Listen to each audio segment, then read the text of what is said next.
ইলিশ পোলাও বানাবো, তার জন্য প্রথমে দেখুন ইলিশ মাছটা একটু লবণ দিয়ে মাখিয়ে নেব। তা খুব ভালো করে ধুয়ে নিয়েছি। আমি খুবই অল্প বানাবো, তাই এখানে 3 পিস ইলিশ মাছ নিয়েছি। এবার লবণ দিয়ে খুব ভালো করে মাখিয়ে নেব। আর এখানে একটু লবণ দিয়ে মাখাবো। এইভাবে করে মাখিয়ে নেব। এদিকে কড়াই বসিয়েছি, কড়াইয়ের সামান্য একটু সাদা তেল দেব।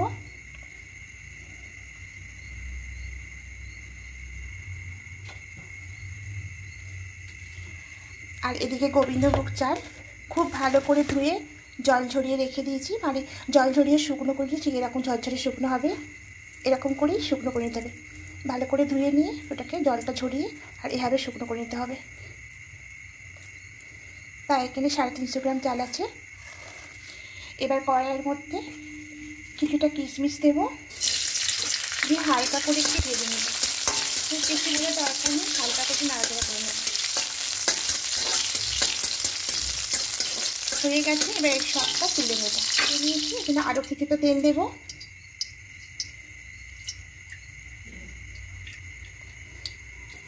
এবার এখানে পেঁয়াজটা, এখানে আছে পেঁয়াজটা দিয়ে দেব।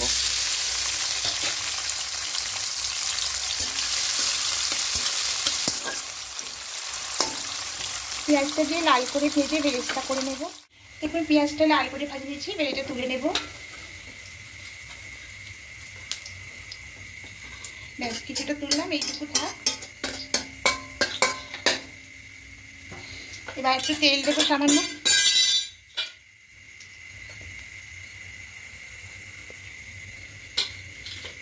এবার এখানে পেঁয়াজটা যে পেস্ট করেছিলাম এখানে, এবার এই পেঁয়াজ পেস্টটা দিয়ে দেবো।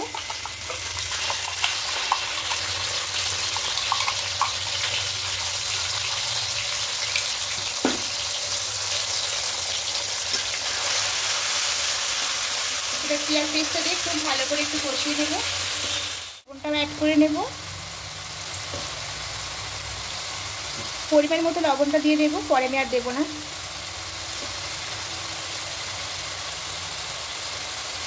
খুব ভালো করে একটু কষিয়ে নেব।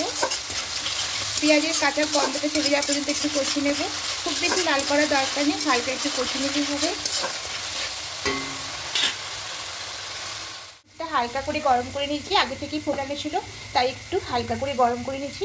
এবার এখানে সামান্য একটু ভিনিগার দিয়ে দেবো।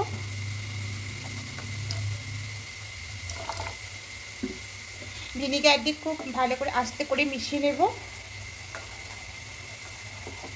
এইভাবে করে বাটার মিল্ক তৈরি করে নিলাম। টক দইটা পুরোপুরি না দিয়ে এভাবে করে বাটার মিল্ক করে দেবেন, তাহলে খেতে দুর্দান্ত লাগে। দেখুন আস্তে আস্তে করে ছানা কাটতে শুরু করে দিয়েছে। এবার এখানে এটা দিয়ে দেবো, এই বাটার মিল্কটা দিয়ে দেবো।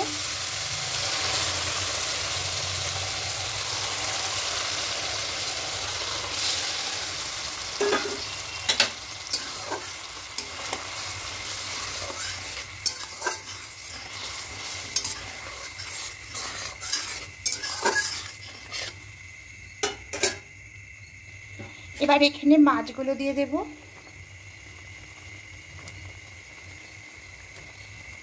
আর কয়েকটা কাঁচা লঙ্কা দিয়ে দেব।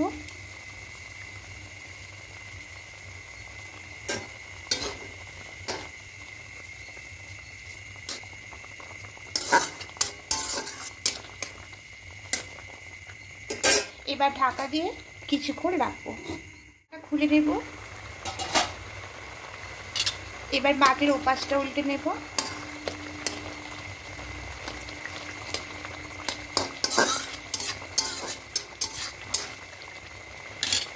দিয়ে আবারও ঢাকা দিয়ে দেবো, দিয়ে কিছুক্ষণ ঢাকাটা খুলে নেব। এবার আস্তে করে মাছগুলোকে তুলে নেব। খুব আস্তে করে না, মাছগুলো তুলে নিতে পারে।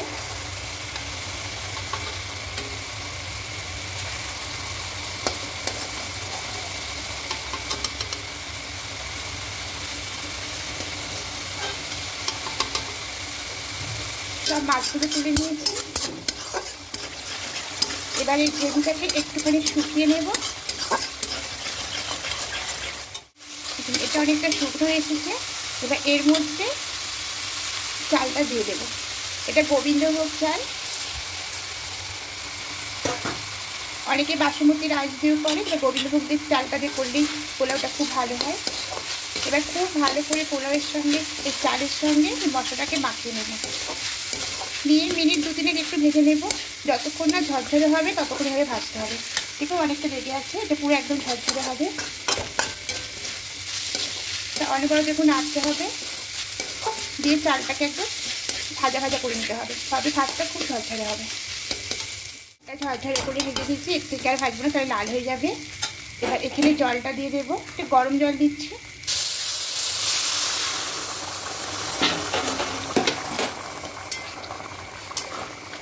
জলটা ঠিক পরিমাপে দিতে হবে, যেহেতু এখানে আমি 2 কাপ চাল নিয়েছি, তাই এখানে 4 কাপ জল দেবো।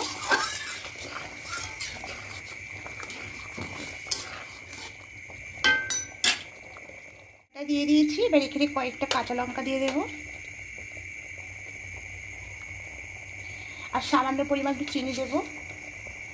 যেহেতু লবণটা আমি আগে দিয়েছি না, তাই আর লবণটা দেবো না। এবার খুব ভালো করে মিশিয়ে নেব।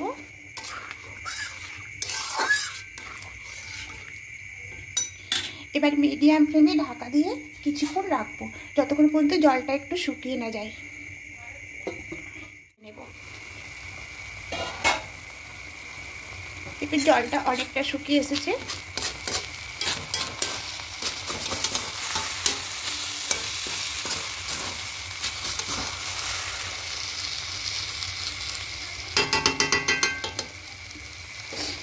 এবার এখানে মাছগুলো একে একে দিয়ে দেব।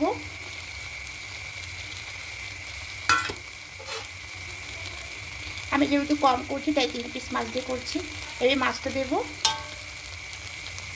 খুব আস্তে করে দিতে হবে, এইভাবে ভাতটা ঢাকা দিতে হবে।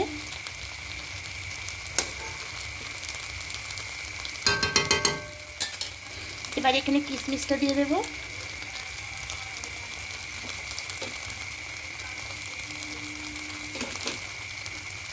আর পেঁয়াজ বেরেস্তাটা দেব।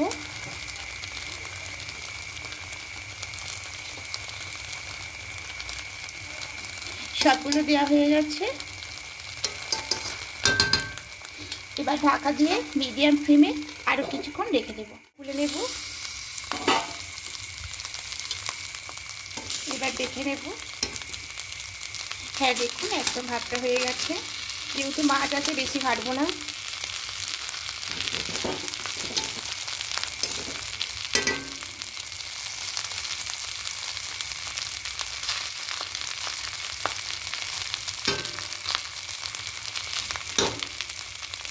মাছটা আস্তে করে তুলে নেব।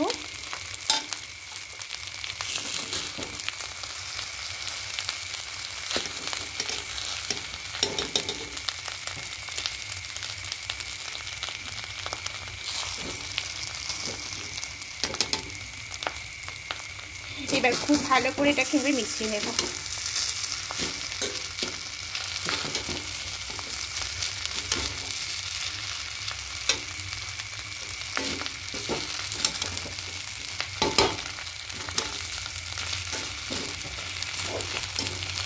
জল আনলে একদম শুকনো শুকনো হয়ে গেছে। এবার এটা গ্যাসটা অফ করে কিছুক্ষণ রাখলেই ঝরঝরে হয়ে যাবে। এবার গ্যাসটা অফ করে দেব। এবার মাছগুলো উপরটায় দিয়ে দেব। এবার ঢাকা দিয়ে বেশ কিছুক্ষণ রেখে দেব। একটা পাত্রের মধ্যে নিয়ে নিলাম, এবার গরম গরম পরিবেশন করে নেব।